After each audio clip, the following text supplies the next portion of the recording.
Hola amigos, ¿cómo están ustedes? Gracias por compartir otro programa de Tribuna Libre. Nuestro inmenso y riquísimo territorio, la República Argentina, contiene a diversas manifestaciones laborales presentes en el trabajo diario. Hay en nuestra zona un sinnúmero de actividades que están relacionadas con lo industrial, con lo comercial, con lo alimentario y con la agroganadería. Vamos entonces a concentrar nuestra atención en el programa de hoy en algunos aspectos que son complemento importante en algunas ramas como la ganadería. Para eso es necesario solicitar los servicios y conocimientos de un profesional, en este caso puntual de un médico veterinario. No solo su actividad está centrada en la ganadería, si bien es su principal factor, creo yo, sino en atención de otras especies como las aves, caninos, felinos y un sinnúmero de seres vivientes que merecen también nuestra consideración. Las diferentes políticas económicas que se sustentan en el país a través del tiempo pueden dar resultados negativos o positivos. El tiempo lo juzga. En nuestra zona el avance sostenido de la agricultura por sobre la ganadería ha tenido sus resultados y están a la vista. La desaparición sistemática de un sinnúmero de tambos, la producción de ganado porcino ha disminuido en forma notable, la inexistencia de la chacra mixta, la mecanización del agro ha suplantado, por ejemplo, un animal tan noble como el caballo, las aves de corral casi no se ven y así sucesivamente, para finalizar con la mención de muchos animales transformados simplemente en mascotas. Para analizar los distintos aspectos de la crianza y cuidado de las distintas razas, vamos a desarrollar la entrevista de hoy con el señor Miguel Uriarte, a quien agradecemos y indagaremos sobre aspectos, por supuesto, para saber un poco más y de qué forma nos debemos comportar con nuestros fieles acompañantes. Ahora vamos a hacer una pequeña pausa y enseguida retornamos aquí en Tribuna Libre y por Canal 11 con el entrevistado de hoy. Y bien amigos, como decíamos al principio, tenemos en los estudios de Canal 11, aquí en Tribuna Libre, la visita y la presencia del doctor médico veterinario Miguel Uriarte. Miguel, muchísimas gracias por estar con nosotros. Gracias a vos, Osvaldo, por haberme invitado acá a Tribuna Libre. Yo te agradezco la presencia porque lo primero que te quiero preguntar, para aclarar los términos, es si tu profesión se tiene que mencionar como médico veterinario. Sí, el título de mi profesión es justamente médico veterinario. Es una carrera a nivel terciario que se cursa. Sí, es una carrera de nivel terciario que se cursa en las facultades de veterinaria. En el caso mío, yo estudié en la Facultad de Veterinaria de la Universidad de Buenos Aires, que en su momento, cuando yo inicié la carrera, era Facultad de Agronomía y Veterinaria. Eso fue por el año 71 y estando cursando el segundo año se dividen las escuelas y se separan en Facultad de Agronomía y de Veterinaria.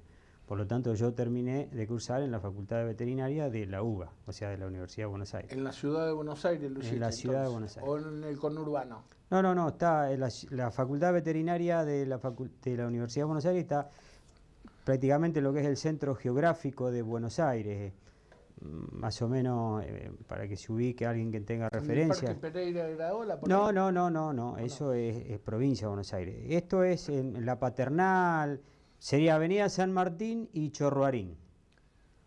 Avenida San Martín y Chorroarín. Sería entre barrio La Paternal, entre Villa Urquiza. Por ahí está. Por ahí está. Bien. Esta carrera, por supuesto que tiene un sinnúmero de materias hay que cursar, pero está centrada principalmente en algunas materias que son especiales. Sí, sí, seguro. Bueno, se inicia con el estudio, digamos, de las materias básicas, digamos, como es la anatomía, la física biológica, la química orgánica, para ir estudiando los mecanismos, los distintos mecanismos y procesos biológicos, digamos, que se dan, digamos, la embriología, la histología, en la formación de los tejidos, en la formación de los organismos, para después ir llegando a las materias ya más aplicadas, digamos, como serían las técnicas quirúrgicas, las patologías, la semiología, que ya es el estudio y la forma de los procedimientos para llegar a los diagnósticos, y después en el caso de las producciones están lo que se llama la zootecnia en la época nuestra, que se llamaban las zootecnias, son las materias relacionadas a la producción animal, el caso de la producción porcina, producción avícola, producción de bovino de leche, bovino de carne, producción ovina, lo que son la parte productiva. Y después ya directamente al finalizar están las partes de las clínicas, clínica de animales pequeños, clínica de animales grandes. En el interín también, digamos, en las etapas formativas y de aplicación están las, como dijimos, las patologías, están la parasitología, enfermedades infecciosas, y después hay unas materias que están relacionadas a lo que se llama relacionadas con lo que son la salud pública, o sea, la veterinaria en función de la salud pública. Del medio ambiente también, su Sí, correlación con el ser humano. sí, Porque todo seguramente. lo que está... O sea, a lo mejor en mi época el enfoque no estaba tan digamos, dirigido a lo que es el medio ambiente, pero sí siempre a la salud pública, o sea, todas las enfermedades de los animales transmisibles a las personas y que pueden afectar, por lo tanto, al ser humano. Sí, lógicamente, yo a eso me quería referir. Sí. Al decir medio ambiente, a lo mejor equivoqué el término. Era precisamente en su relación con el... Porque cuando vos hiciste mención a todo ese tipo de materias que había, estaba hablando siempre de animales. Sí, son todas materias relacionadas a los animales, digamos. Por ejemplo, se arranca con la anatomía y, por ejemplo, se estudia la anatomía del caballo, que es la anatomía básica, digamos. Y después están las comparadas, Se hace la comparada siempre por ejemplo, de la vaca con el caballo, del perro con el caballo. Entonces, digamos, nosotros estudiamos la básica, es la anatomía del caballo. El eje. Desde los huesos, los músculos, el sistema circulatorio, el sistema respiratorio, digamos, lo básico. Y después, siempre comparando, se estudiaron las otras especies. Se estudió el vacuno, digamos, los cerdos, los ovinos, el perro, el gato, después las aves, que son, incluso, nosotros lo que estudiamos son básicamente animales domésticos. Sí, precisamente. Siempre referido a animales domésticos, porque hoy en día, por ejemplo, hay toda una especialidad que son animales silvestres o animales de fauna, que son especialidades nuevas. En la época que yo hice la carrera no estaban en el programa de la carrera, pero bueno, hoy yo creo que hay varias, incluso hay materias dentro de la carrera que contemplan el tema de fauna silvestre, y hay colegas que se dedican especialmente al tema ese. Es lógico comprender eso, porque también así el medio ambiente, como cambia, influye sobre todo sobre nosotros y sobre el animal en la misma forma. Quiere decir que debe haber también algunas materias que estén tratando temas de actualidad que antes, por razones distintas, que son atendibles, no se contemplaban en los planes de estudio. Sí, seguro. Hoy está todo el tema medioambiental, está muy tenido en cuenta, por lo tanto entiendo que en nuestra carrera, como en otras carreras afines, sobre todo aquellas que afectan al medio ambiente, o sea, tanto en la parte de agricultura, en el caso de los ingenieros agrónomos, como en la parte de veterinaria, la parte de las producciones de animales, como el caso de los feedlots y demás, que tienen una incidencia directa sobre el medio ambiente, los tambos, los criaderos de cerdo, cuando se hacen intensivos, ya hay que tener en cuenta el tema de los efluentes, digamos, de donde uno lleva todos los desperdicios que se generan, esas explotaciones intensivas, porque son lugares donde en poco lugar se concentran muchos animales, entonces hay que darle un destino a toda esa deyección, a todo eso detritus que se generan en esas producciones intensivas. Entonces, la idea es, digamos, qué destino se le da y tener siempre cuidado de no contaminar el medio ambiente. En el caso de los feedlots, por ejemplo, que ahora están de moda, nosotros acá no tenemos cerca, pero hay localidades donde tienen estos corrales de engorde, donde hay en pequeños lugares, a lo mejor en 3-4 hectáreas, hay 2-3 mil animales o más, y bueno, eso genera todo una polución del ambiente en cuanto a olores y demás, y hasta, digamos, contaminación de los efluentes a través de la lluvia y todo eso. Entonces son todas cosas a tener en cuenta y bueno, se están teniendo en cuenta. Y otro tema que se está teniendo muy en cuenta está relacionado con el comportamiento de los animales y el tratamiento de los animales para, digamos, si bien el destino final es la alimentación del hombre en la mayoría de estas producciones, de hacer que tengan un ambiente sustentable y acorde con un estándar mientras vivan de lo más digno posible. Así, el hacinamiento es una de las causas de que padecen, aunque no nos demos cuenta, entre otras cosas, los animales.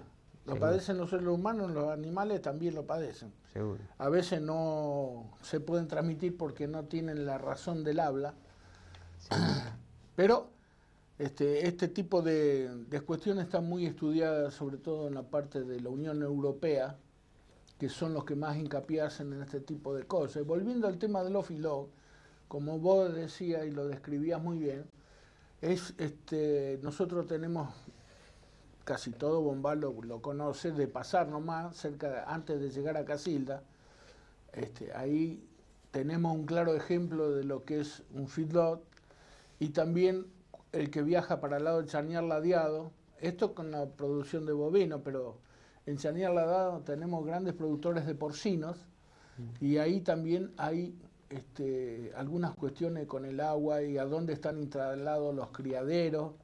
Uno de los principales contaminantes de las napas parece ser que son los residuos de las deposiciones de estos animales, que lógicamente van a parar a las aguas. Sobre que no hay problemas con el agua, le agregamos uno más, un factor externo. Seguro. Hablando ya que tocaste el tema del feedlot, y esto corre por mi cuenta, porque yo quiero hacer una mención muchas veces de lo que se dice políticas de Estado. Este no es un programa político, en este momento, no tratamos política, pero yo quisiera que me dieras vos tu parecer de acuerdo a lo que se ha implementado últimamente, ya que estos días aumentó tanto el precio de la carne, entre otras cosas. El eje de los aumentos parecería que ser nuestra costumbre de seguir consumiendo carne únicamente de vacuno, pero vamos a tratar de suplementar eso con otra cosa que sigue siendo cara. Es decir, un precio arrastra a los otros precios. Ahora, la disminución de los stocks ganaderos, ¿puede ser consecuencia de una política de los últimos años, de acuerdo a tu parecer? No quiero comprometerte políticamente, esto es una cosa al margen, como conocedor de los rodeos de la zona, no solamente de Bombal, sino me imagino que conocerás rodeos de otros pueblos vecinos. ¿Puede ser consecuencia de eso? Sí, seguro. Esto, o sea, si bien ha habido factores climáticos, porque el año pasado tuvimos una sequía muy grande, entonces hubo una gran disminución de los rodeos con gran mortandad de hacienda, no precisamente en nuestra zona, pero sí lo que es el norte, todo lo que es el norte de Santa Fe, la provincia de Buenos Aires, la provincia de La Pampa, o sea, campos que directamente tuvieron que sacar los animales porque no le podían dar de comer, porque justamente a través de las políticas del gobierno se fueron digamos, aplicando distintas resoluciones que hacían que el precio decayera y bueno, la gente ante la falta de precio y la escasez de pasto directamente tomaba la determinación de vender los animales porque no tenía cómo alimentarlo. Entonces se fue dando dos situaciones que fueron, digamos, se fueron retroalimentando e hicieron que decayera muchísimo el stock de Hacienda, ¿eh? Entonces hoy se están viendo las consecuencias, digamos, de dos situaciones. Por un lado, el factor climático con la sequía, y por otro lado, el gobierno tomando en muchos casos medidas que fueron contraproducentes para el sector y que, bueno, llevaron a esta falta de hacienda que hoy tenemos. Y bueno, las consecuencias son que aumente el precio de la hacienda en pie, bueno, por lo tanto aumenta el precio de la carne en el mostrador. Según se dice, hemos perdido como 20 millones de cabezas del stock ganadero en los últimos, no puedo precisar bien los años, pero no deben ser más de 10 años, 5 o 10 años del stock existente, que se decían que eran 60 y algo de millones de cabezas, ahora estamos en 40 y algo, 48 millones. Sí. Una disminución drástica, si se quiere, en tan poco tiempo. Sí, seguro. Y máxime cuando, y eso se da en un contexto donde los países vecinos, que incluso que en otras épocas eran, por ejemplo el caso de Brasil, que nosotros era un importador de nuestras carnes, hoy directamente es el principal exportador del mundo. O sea, en los últimos 15 o 20 años, Brasil pasó de tener a lo mejor 20, 30 millones de cabezas a tener casi 160 millones de cabezas. Y nosotros, ni en el mejor de los casos, siquiera nos hemos mantenido. De tener, como decís vos, alrededor de casi cerca de 60 millones de cabezas, hoy nos llegamos a 50 millones. Eso, porque yo creo que, digamos, indudablemente ahí influyen las políticas de Estado de los gobiernos, porque indudablemente Brasil también habrá tenido, en cuanto a cuestiones climáticas, sequías, inundaciones, lo que sea, para que influyan. Pero también hubo una meta, un direccionar de las cosas hacia el aumento de la producción, cosas que favorecieron el aumento de la producción, cosas que acá en todo ese tiempo no se dieron y por lo tanto hoy tenemos las consecuencias. Vos sabés que voy a hacer una acotación al respecto, que también tiene que ver con la parte política de la cosa.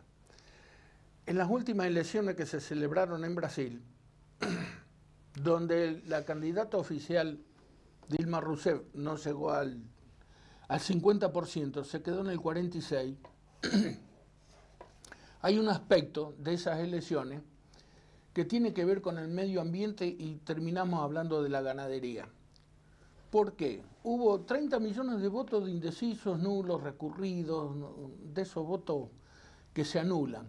Pero hubo 20 millones de votos que sacó la candidata, una mujer, Silva, la ecologista, que era una ex ministro de Medio Ambiente de Lula, claro, y que había centrado su crítica al gobierno, su campaña, en cuanto a la destrucción del área de la Amazonia, claro, donde ponían de manifiesto que habían destruido 725.000 hectáreas de bosques en detrimento de la agricultura y mucha parte de la ganadería, porque en esa parte justamente se habían instalado los superfrigoríficos como Marfrig, el BSC, 3 frigoríficos son frigoríficos de gran potencialidad, y Brasil... Que hoy están también en la Argentina. Sí, han comprado la mayoría de los principales,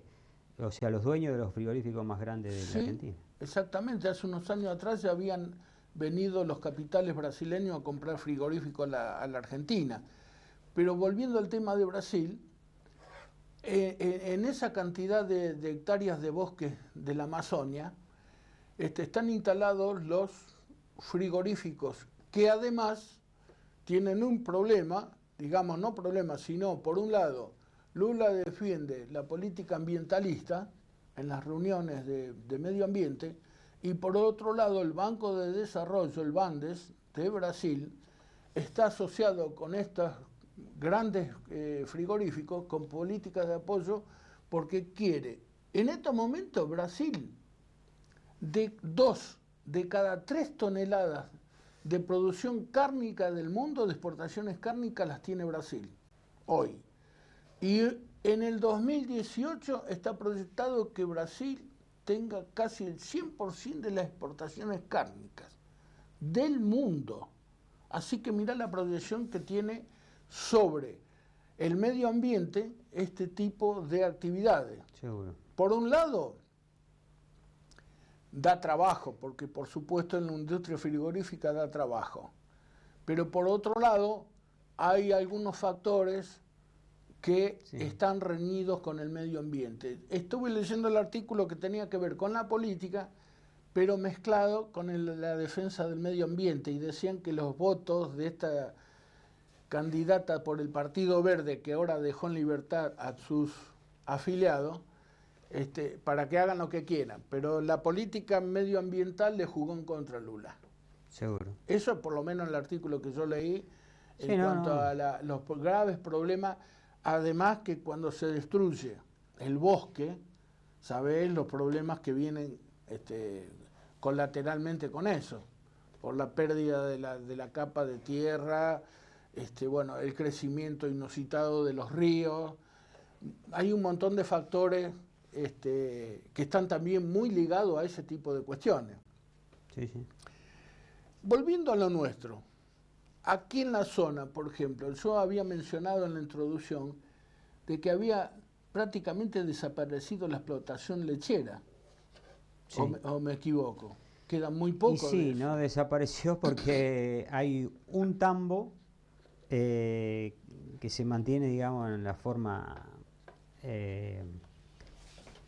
de la forma que más o menos hoy sería llevadera la explotación, un tambo de alrededor de 120 vacas en ordeñe, bueno, con una producción de alrededor de 1.600, 1.700 litros diarios, bueno, que es lo que se podría llamar un tambo comercial, si bien no de punta, pero bueno, dentro de lo que es un tambo comercialmente interesante.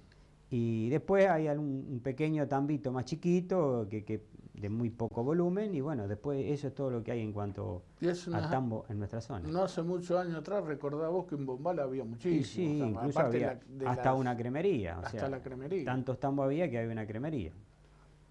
Y bueno, hoy ya de eso no, es todo, lo único que queda un tambo comercialmente, bueno, digamos, realmente que funciona, y después algún tambito más chiquito, pero nada que ver con otras épocas. Sí, no. Y después también la explotación, yo no ando mucho por el campo, pero la explotación también de los porcinos ha disminuido. Y cerdo también se ha achicado mucho, sí, sí. Sí, bueno, un poco con la introducción, vos lo decías, con el auge y el avance de la agricultura sobre la ganadería, y bueno, ha hecho que todo esto relacionado también con las políticas, ¿no? Porque al darse el precio tan bueno en los cereales y las oleaginosas y demás, eso ha hecho que y los malos precios en la ganadería, eso ha hecho que la gente desistiera de la producción, digamos, ganadera y se dedicara a la producción agrícola. Y bueno, siempre por lo general es menos sacrificada, no hay que dedicarlo tanto tiempo, hoy en día con la labranza cero y los agroquímicos que hay, entonces se ha hecho un cultivo, los cultivos en general, tanto la soja como el maíz, el trigo, que son los principales cultivos de la zona, se hacen en una forma muy rápida, por lo general se hacen con máquinas y equipos contratados, entonces el productor hoy le dedica menos tiempo al trabajo, incluso muchos campos han sido arrendados a contratistas, entonces bueno, ha habido todo un cambio, una transformación en lo que es la estructura de explotación de los campos en nuestra zona, y bueno, llegamos a la actualidad donde la gran mayoría de la superficie de la jurisdicción está dedicada a la agricultura, ya sea trigo, soja. Dentro de la agricultura maíz. También hubo algunas transformaciones importantes. Yo recuerdo haber visto algunos lotes que no eran ni de soja, ni de maíz, ni de trigo. Algún lote de girasol antes veías también, algunos sembrados, por supuesto donde había animales hay alfalfa.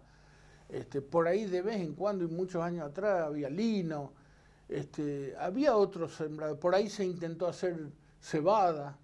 En una época también se había... Ahora prácticamente todos esos tipos alternativos han desaparecido. Se ha sojizado, no sé cómo se dice, el término no lo encuentro ahora, no me acuerdo bien, pero se ha ido toda la producción hacia la soja, por distintas razones, por el precio, por política, por el precio del exterior, por una serie de cuestiones. Nosotros vamos a volver entonces al tratamiento a focalizar lo que es el eje central de la conversación de la entrevista de hoy. Vamos a ver qué pasa con los tratamientos de los distintos rodeos. Por supuesto que los animales, como vos dijiste, la parte central es el caballo, ¿no es cierto? Es decir, Sí, se toma digamos, como una referencia y después, una lógicamente... forma por ejemplo, en la anatomía, de iniciar el estudio de la materia, digamos. Sí, sí. Después, digamos, las producciones, o sea, en cada lugar, en cada región tienen su predicamento cada una, o sea, la ganadería será Acá me imagino que, por ejemplo, lo poco que puede quedar del ganado vacuno, bueno, el ganado como todo deben tener sus complicaciones también por ahí o por la enfermedad que pueden tener. El tema de las tosas, ¿cómo anda eso? ¿Sigue con vacunación? Sí, sí, bueno, si bien bueno, el rodeo vacuno de la zona se ha reducido, llegamos a este punto donde es como que se ha estabilizado de alguna manera, y ya prácticamente no hay cómo achicarlo más, porque el vacuno ha quedado relegado, digamos, a los que son las zonas bajas, digamos, del distrito, donde no hay posibilidades de hacer agricultura, entonces ahí en ese lugar sí o sí hay que mantener las vacas. Y después están, bueno, hay algunos lugares donde se manejan todavía cierto sistema de rotación, o sea, donde se hace algo de ganadería, o sea, en base a potreros, o sea, a praderas naturales para hacer la rotación, digamos, de los cultivos, o sea, donde las praderas entran en la rotación de los cultivos. Por suerte hay alguna gente que todavía está haciendo ese tipo de rotaciones. Y después se dan este fenómeno aunque en pequeña escala, de los corrales de engorde, o sea, los feedlots. Entonces, productores que en su momento vendían la invernada, o sea, criaban en las zonas bajas, y esa invernada, una vez que terminaba, o sea, una vez que se destetaban los terneros, lo vendían. En este momento lo están siguiendo lo que se llama corral, o sea, los llevan a su establecimiento y los engordan con maíz, con su propio maíz, con algún otro complemento, suplemento proteico, los engordan en su establecimiento y a su vez por ahí le da para comprar algún animal más. Entonces no solo engordan sus propios animales, sino que compran otro tanto a productores vecinos o en los remates ferias. Entonces en distintos lugares se han establecido pequeños corrales de engorde, quien 200, quien 150, quien 300, quien 400. Entonces, y esa hacienda antes no existía. Y hoy en distintos lugares, hasta en lugares que antes eran tapera, o que quedaron como tapera, algunos productores han improvisado estos pequeños corrales y a lo mejor tienen encerrados 150 o 200 animales. Eso en su momento no existía y hoy están. Entonces, gracias a esta modalidad del corral de engorde, es que se ha llegado a que la cantidad de animales en la zona, digamos, se mantenga. Claro. O sea, y entonces lo que antes se hacía como invernada de campo, de pastoreo, hoy se está haciendo como engorde a corral. Claro, hay otra manera de crianza. Claro. Es decir, se cambió la modalidad de tener una superficie extensa lógicamente, es muy buena la rotación del campo, el mejor abono siempre ha sido la rotación, ¿no es cierto?, Seguro. con animales. Pero se cambió también un poquito eso de grandes superficies, hoy están concentrados en corrales con suplemento dietario y, bueno, los resultados a lo mejor no son los mismos, porque hay gente que le siente gusto distinto, porque se utilizan a lo mejor algún alimento que le hace crecer más rápido, que lo hace engordar más rápido, con esos suplementos. ¿Es así la cuestión? Sí, probablemente se usen algún tipo, o sea, desde ya se usan estos suplementos proteicos que no forman parte de la dieta, digamos, natural que se usaba antes en el campo, pero bueno, y por ahí hasta algún anabólico, pero bueno, son todas sustancias o productos que están perfectamente aprobados, que se pueden usar, sacando aquellos establecimientos que solamente se dediquen a exportación para la Comunidad Europea, donde no se puede usar ningún tipo de anabólico o de, digamos, o estimulante de crecimiento. Un poco volviendo al tema de aftosa, que a lo mejor vos me preguntaste antes y quedó inconclusa esa contestación. Se sigue el plan de vacunación. No, y yo me refería, me salté a lo de la cantidad de animales, porque justamente de los planes de aftosa es donde después de terminadas las campañas uno analiza la cantidad de animales y ahí ve que la cantidad de animales por ahí se mantiene, pero bajó, por ejemplo, la cantidad de vacas, o sea, de reproductores, vacas y toros, y aumentó, por ejemplo, la de invernada, la de novillo y vaquillona, la categoría de novillito y vaquillona, que son justamente los que están en estos corrales de engorde. Y la campaña de vacunación sigue, y bueno, lo único que ya ahora como ha pasado bastante tiempo desde que se lleva a cabo el plan, ya hay animales que tienen muchas dosis de vacuna. En esta campaña precisamente, que está terminando ahora el 30 de octubre, se dejó no se vacunaron los animales mayores de 2 años, porque ya se entiende, ya a través de pruebas que se hace la gente de SENASA, ya han verificado que animales vacunados de más de 2 años, que han tenido varias vacunas de antiaftosa, generan suficiente inmunidad para ser revacunados una sola vez al año, que son estas categorías justamente de mayores de 2 años. Que por lo general, y para hacerlo un corte, digamos, en esta campaña se dejaron de vacunar solamente las vacas y los toros, y todas las otras categorías, llámese novillo, vaquillona y terneros, se vacunaron todos. ¿La vacunación es obligatoria? La vacunación es obligatoria, sí, forma parte de lo que son resoluciones del SENASA, que es el Servicio Nacional de Sanidad Agroalimentaria, y a través de la Dirección de Sanidad Animal implementan estos planes, que bueno, que en el caso de la aftosa es obligatoria y se hace en 2 campañas anuales, una en el periodo marzo-abril, la primera campaña, y la segunda campaña en el periodo septiembre-octubre. Este año el SENASA creo que también va a organizar a nivel internacional una campaña masiva en Bolivia. Y claro, porque justamente uno de los problemas, porque a lo mejor ya en poco tiempo nosotros estaríamos en condiciones, porque de acuerdo a los últimos estudios que se están haciendo, no hay lo que se llama actividad de virus de campo, o sea, no hay virus salvaje, o sea, se hacen estudios permanentemente, el SENASA va chequeando los distintos, va haciendo análisis, digamos, de los sueros bovinos, y ve que no hay títulos de virus de campo, o sea, anticuerpos de virus de campo. Los virus que hay, los anticuerpos que hay son virus vacunales, o sea, de efecto de la vacuna. Y entonces por ahí ya en algún momento se estaría pensando en dejar de vacunar, como en algún momento se dejó. Lo que pasa es que en aquel momento se dejó de vacunar y no se tuvo en cuenta los países vecinos que todavía estaban en lucha y todavía estaban con casos de fiebre aftosa, que es lo que está pasando hoy en Bolivia, en parte de Paraguay y en parte de Brasil. Y la última vez que perdimos la categoría de libre de aftosa sin vacunación fue que con Hacienda traída del Paraguay, se dijo, a corriente. Justamente, pasó así. Y bueno, entonces hoy lo que se busca, antes de dejar de vacunar acá, lo que se va a hacer es tratar de ayudar o de colaborar con los países vecinos, que hoy por hoy están luchando y que incluso tienen focos de aftosa, desde ya que la vacuna que se usa en la mayoría de los países limítrofes es vacuna hecha en la Argentina, que es la misma que usamos nosotros.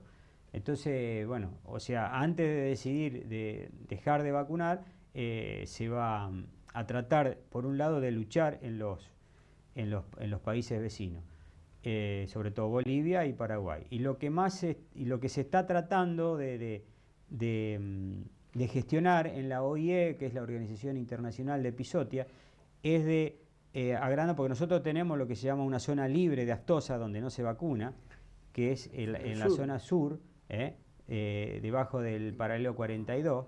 Entonces eso se buscaría de llevarlo, de traerlo lo más arriba posible. Correr la frontera. Claro, correr la frontera hacia el norte, cosa de agrandar más la zona libre, cosa que de esos lugares se podría exportar a Hacienda. Eso ya abarcaría parte de la provincia de Buenos Aires, parte de La Pampa, Neuquén. Entonces, desde esos lugares ya se podría estar exportando a países que hoy directamente no podemos entrar con carne por ser un país aftósico. donde Claro. entonces estaríamos entrando de lugares que seríamos libres sin vacunación, porque hoy nosotros, el país en general, tenemos el estatus de país libre con vacunación antiaftosa. Así es. ¿Y algunas otras complicaciones que pueden tener a través de otras enfermedades, como la brucelosis, por ejemplo? ¿No? ¿Hay algunos casos?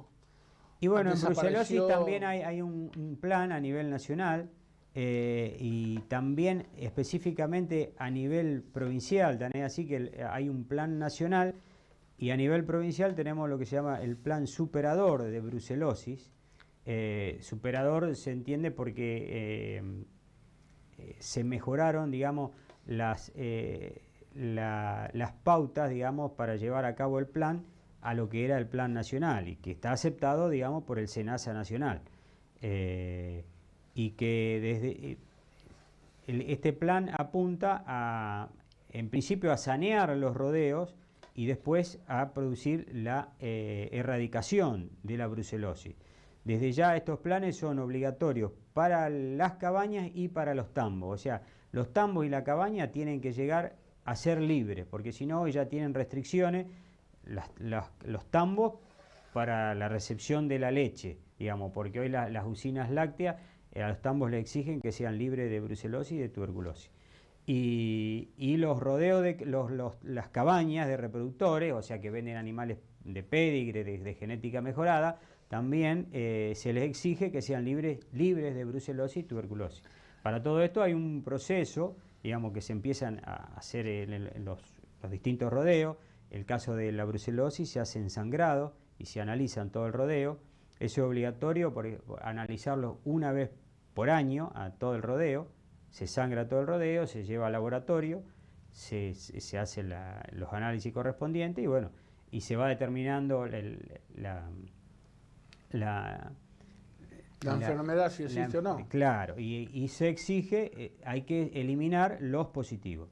Y con la brucelosis, la tuberculosis, hoy por hoy no es exigible ser libre en los rodeos de cría, pero bueno, hay un sistema de alerta que se está llevando a cabo en los frigoríficos, tanto de Entre Ríos como de Santa Fe, donde productores que remiten a Hacienda, si tienen enfermedades compatibles con tuberculosis, le mandan una nota al productor donde dice, de los animales faenados de su establecimiento hemos recibido animales con lesiones compatibles, no dice que sea tuberculosis, son lesiones compatibles con tuberculosis. Y con esto, ¿qué le quieren decir al productor? Le advierten de que en su rodeo, si tiene un rodeo de cría, puede estar teniendo algunos animales con tuberculosis. Entonces, en esos establecimientos hoy se está realizando también el saneamiento en tuberculosis.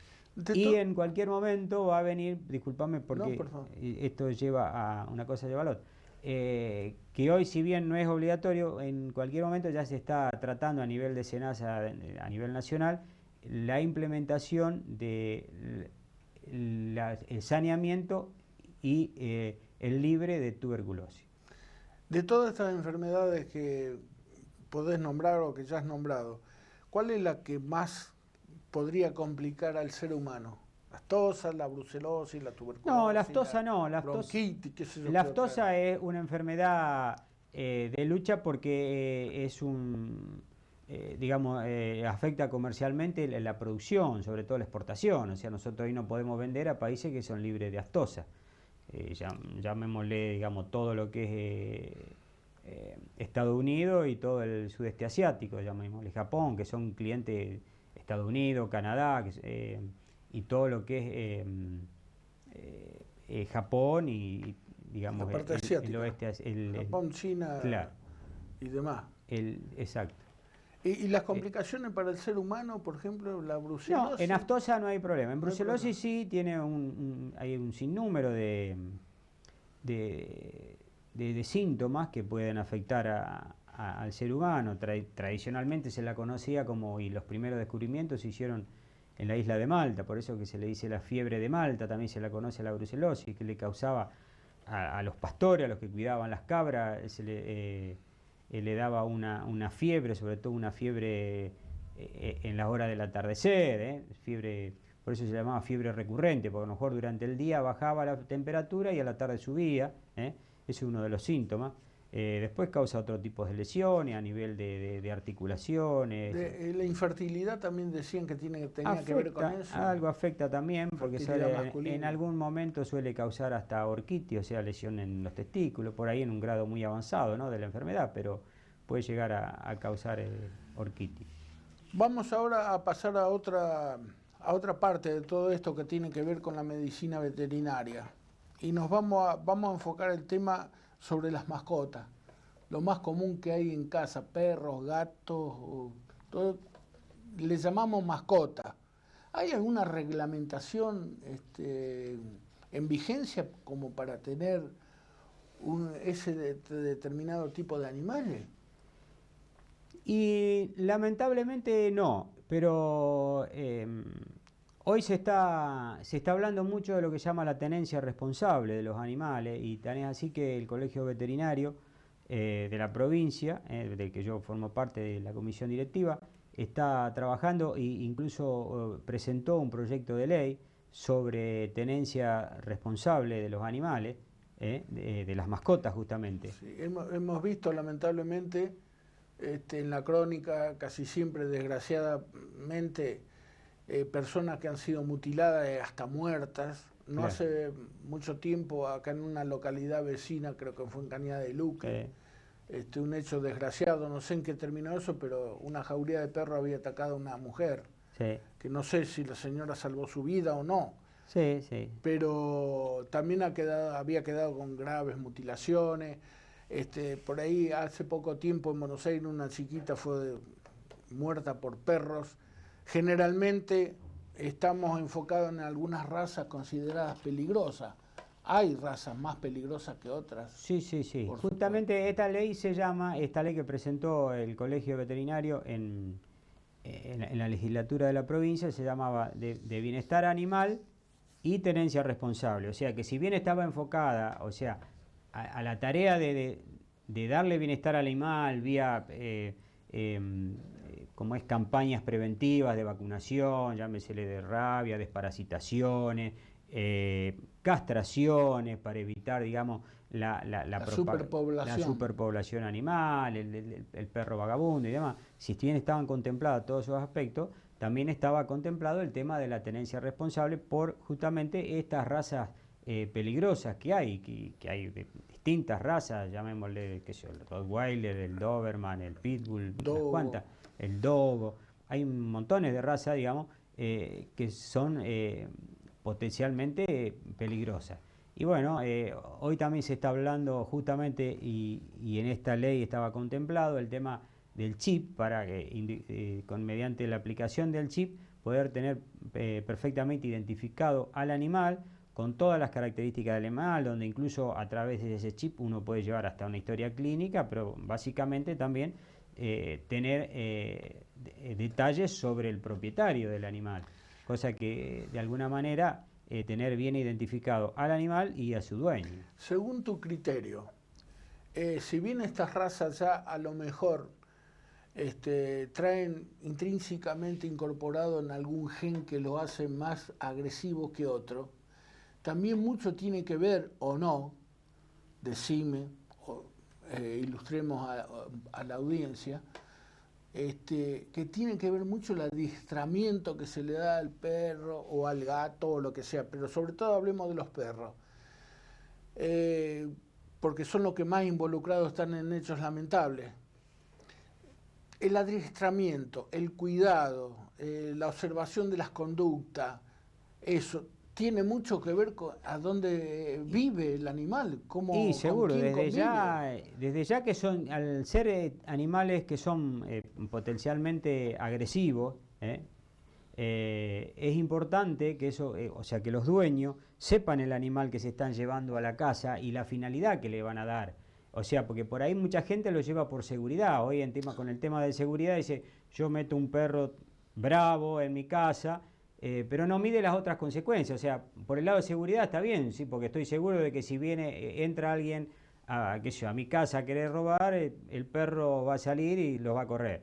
Pero no miden la consecuencia por el otro lado, si hay criatura, y depende también el cuidado que se le dé a ese animal, que porque no sea un animal, digamos, no tiene que tener un cuidado, justamente tiene que tener un cuidado y los dueños de los animales tienen que tener en cuenta que se trata de un animal peligroso y agresivo y que en cualquier momento esa agresividad se puede volcar hacia alguien de la familia, un miembro de la familia o alguien que llegue de visita, porque no solo llegan los ladrones a las casas, puede llegar alguien de visita. También. Entonces hay que tener en cuenta todas esas cosas, que por ahí la gente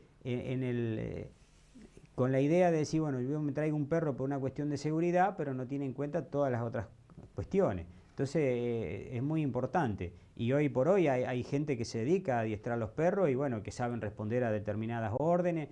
Entonces todas esas cosas hay que tener en cuenta. También el ambiente que se le da, el alojamiento, donde viven esos animales, que estén bien atendidos, que no estén, que estén en un ambiente donde que se sientan distendidos, que no estén permanentemente agredidos, porque por ahí son agredidos los animales, entonces el animal por ahí responde a agresiones.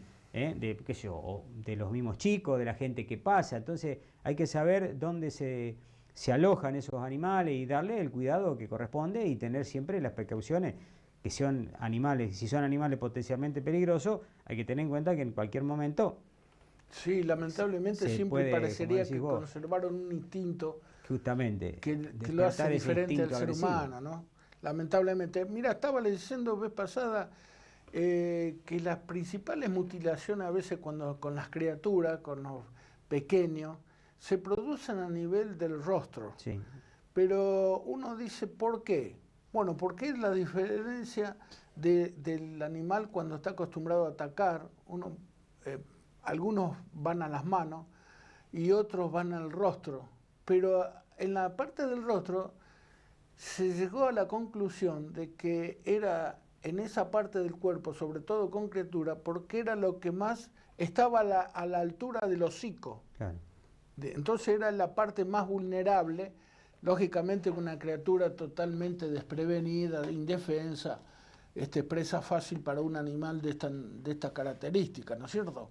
Pero hay estudios que demuestran, están tratando de demostrar, porque es tan difícil leer lo que hace una mente extraña, en un ambiente también que muchas veces no es el aconsejable, como vos decías, por el cuidado, por el hábitat que tienen, las costumbres, bueno, por un montón de cosas, que eclosionan en hechos como muchas veces sale en la crónica, ¿no?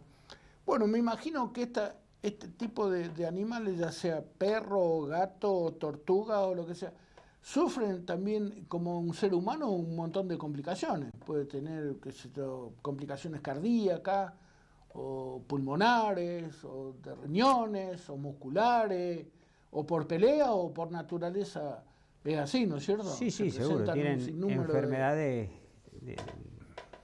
de distintas índoles, sufren. Tienen enfermedades infecciosas y después tienen enfermedades, digamos, como decís vos, infecciosas que pueden afectar, qué sé yo, desde los pulmones, como decís vos, el corazón, el intestino, o sea, tendríamos el caso de los vómitos, las diarreas, o sea, responden, o sea, hay virus y bacterias que los afectan en la medida, de la misma manera que es muy similar afectan. a lo que le puede ocurrir a un ser Es humano. muy parecido, es muy parecido, o sea, con distintas, por ahí, presentaciones, pero por lo general son casos, o sea, se dan neumonías como se dan en el humano, se dan vómitos o diarreas o problemas cardíacos o problemas renales, de todo tipo, problemas hasta de columna, o hoy por hoy hasta de comportamiento. Y hasta el otro día, en una última charla que tuvimos sobre, como hoy también, así como las personas estamos llegando cada vez más viejos, o sea, el ser humano vive muchos años. Más antiguo, podemos decir. Claro, y se llega a tener todas estas enfermedades, por ejemplo,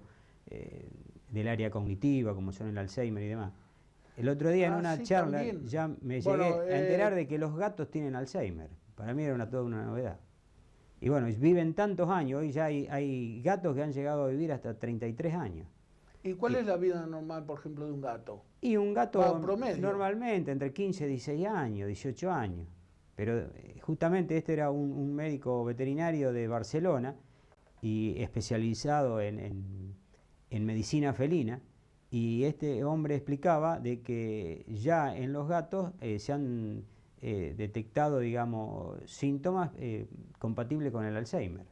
Bueno, enfermedades como Por eso ceguera puede ser porque el perro esto también tiene una especie de diabetes, puede también tiene desarrollar diabetes y tal cual las diabetes el del ser ser humano. humano. Sí, sí, sí. Sí, ¿Qué? diabetes tipo 1, diabetes Sí. tipo 2. Bueno, el veterinario interviene en muchas ocasiones a través de la cirugía, ¿verdad? Para Sí, solucionar muchas... sí, a veces son casos de clínica o a veces son casos de cirugía. Eh, Depende de las circunstancias. Entre los animales se dan, bueno, como se dan los humanos también, hay muchas lesiones así de tipo traumatológico, por lesiones y demás, accidentes. Sí, sí. Y bueno, también se atienden vías La de la cirugía. alimentación también tendrá mucho que ver en eso. Y la alimentación hoy en día se ha llegado, tan es así que uno de los rubros que más se ha implementado en el área de las mascotas justamente es el de la nutrición.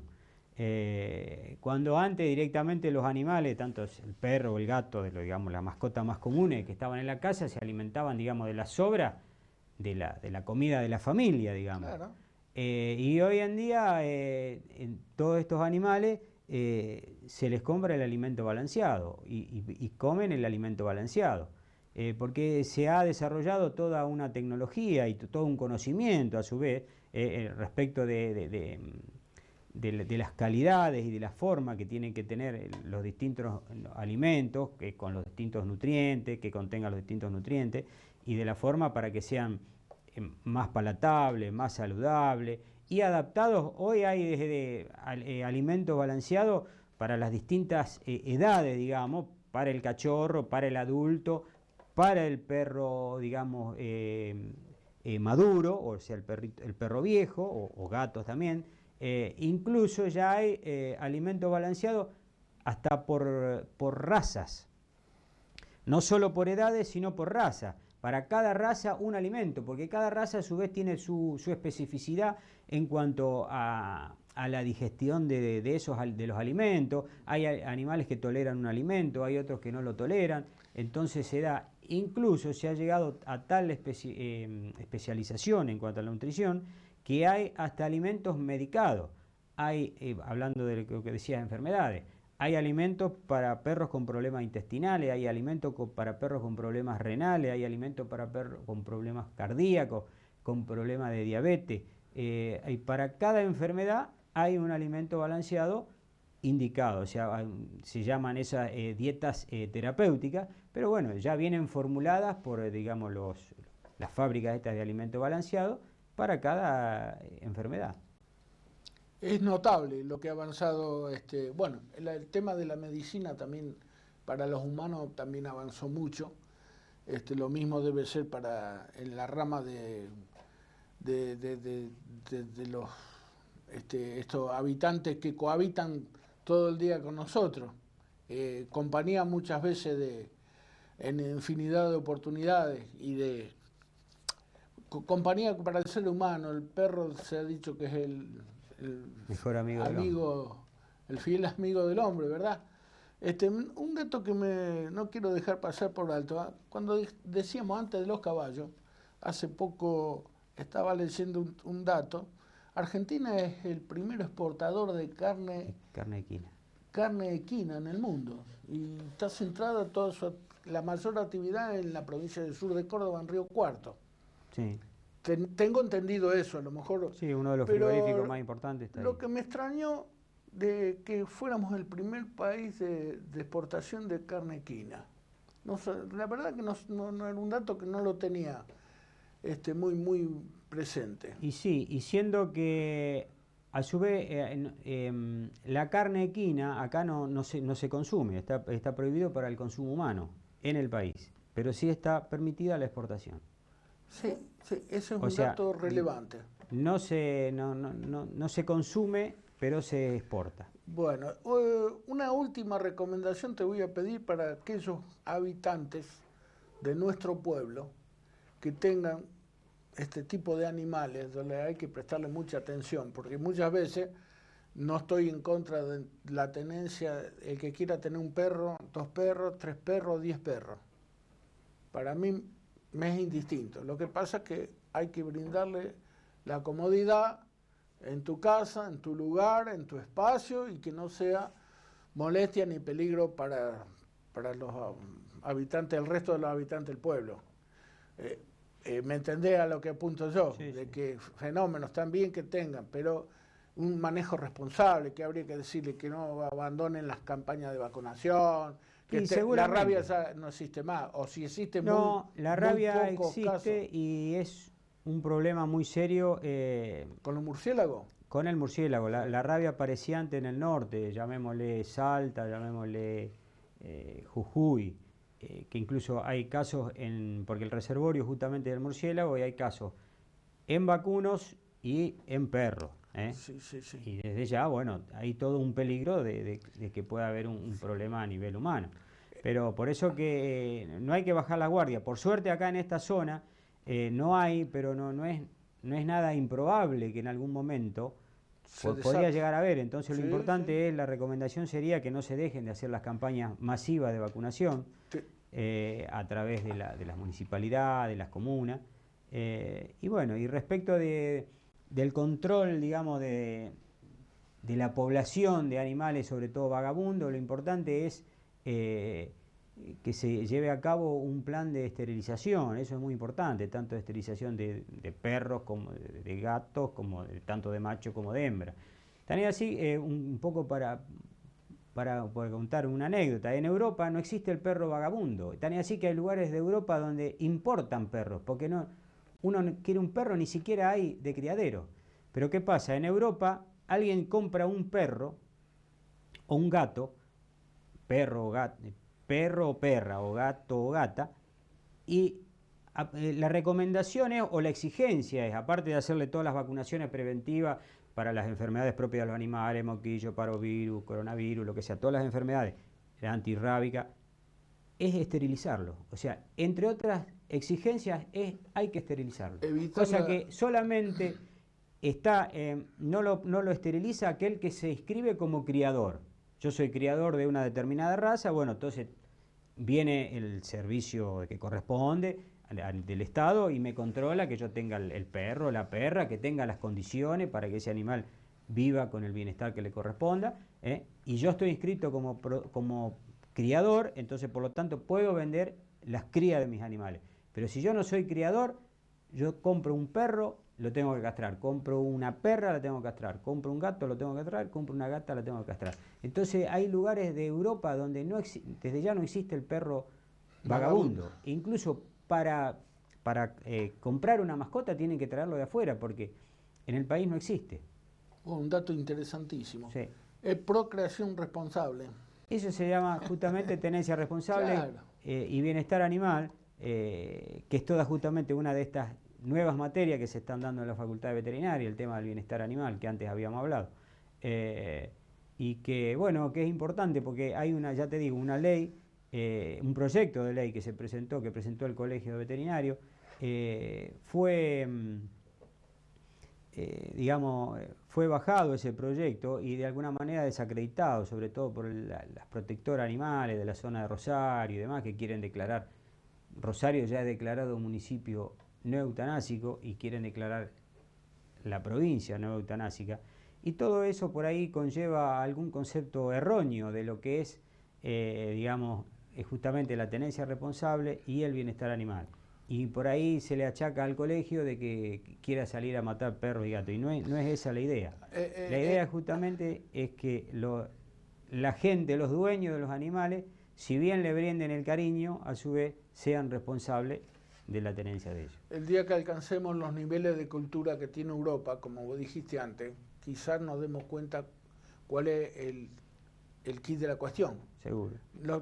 Primero nos tendrían que educar bien y concientizar a nosotros, y después vamos a ver qué hacemos con los animalitos, porque si no, no vamos a entender nunca lo que es. En definitiva pasa por ahí. Bueno, Miguel, yo te agradezco muchísimo que hayas estado aquí en Canal 11 y a través de nuestro programa Tribuna Libre. Quedan las puertas abiertas para alguna otra entrevista o para lo que vos quieras manifestar, ahora o en otra oportunidad. Bueno, sí, por supuesto que siempre quedan cosas para hablar, por ahí Muchas. más específico en algún tema que otro, pero bueno, espero que te haya servido a vos lo Por que yo te favor. pueda aportar, a vos y a toda la audiencia. Y bueno, Nuestra tarea, gracias por haberme invitado. no, gracias a vos por venir. Nuestra tarea siempre está enfocada en la dirección de poder brindarle a la audiencia y a uno también de poder adquirir conocimiento a través de un profesional, en este caso de un médico veterinario como Miguel Uriarte, que ha tenido la deferencia de acercarse a las cámaras de Tribuna Libre. Muchísimas gracias entonces por estar con nosotros. Y a ustedes, amigos, los esperamos nuevamente el próximo miércoles con otra entrevista aquí en Canal 11 a través de Tribuna Libre. De mi parte, muchísimas gracias por la atención prestada y pasen todos ustedes muy buenas noches. Muchísimas gracias.